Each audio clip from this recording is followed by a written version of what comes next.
আসসালামু আলাইকুম everyone, welcome back to my channel. আশা করছি সবাই ভালো আছেন। আমি তানিয়া হাবিব চলে এসেছি আজকে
রেখে দিলে চালের গুঁড়িটা আরও ভালোভাবে ভিজবে, আর তখন পিঠাটাও তৈরি করলে অনেক সুন্দর হবে।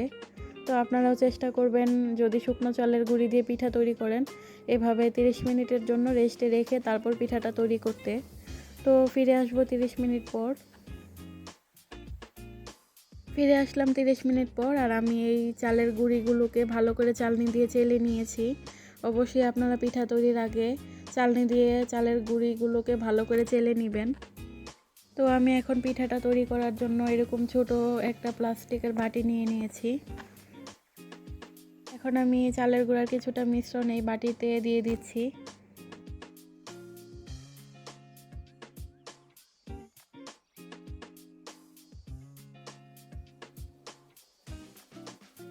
এখানে আমি কিছুটা কুড়ানো নারকেল আর খেজুরের গুড় একসাথে মেখে নিয়েছি। এটা আপনারা চাইলে আলাদা আলাদাও দিতে পারেন। আমি এই চালের গুঁড়ার মাঝখানে দিয়ে দিব খেজুরের গুড় আর নারকেলের মিশ্রণটা।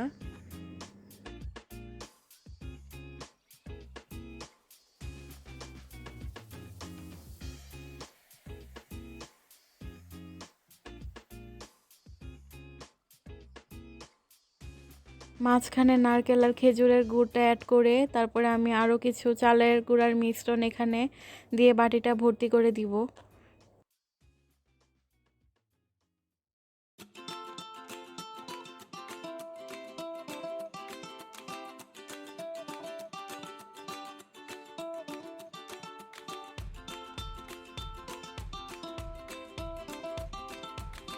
পিঠা তৈরি করার জন্য আমি চুলায় বসিয়ে দিয়েছি এরকম একটা ভাপা পিঠার হাঁড়ি, আর নিয়ে নিয়েছি পাতলা কাপড়।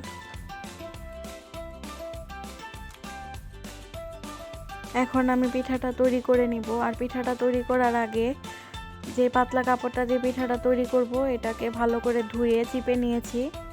তো এটার মধ্যে এখন আমি পিঠাটা দিয়ে দিব। এখন আমি পিঠার বাটিটাকে কাপড়ের মধ্যে পেঁচিয়ে হাঁড়ির মাঝখানে দিয়ে দিব। আর এই বাটিটা আমি এখান থেকে তুলে নিব। তো ঢাকনা দিয়ে ঢেকে 5 মিনিট পর আমি চেক করে নিব পিঠাটা হয়েছে কিনা।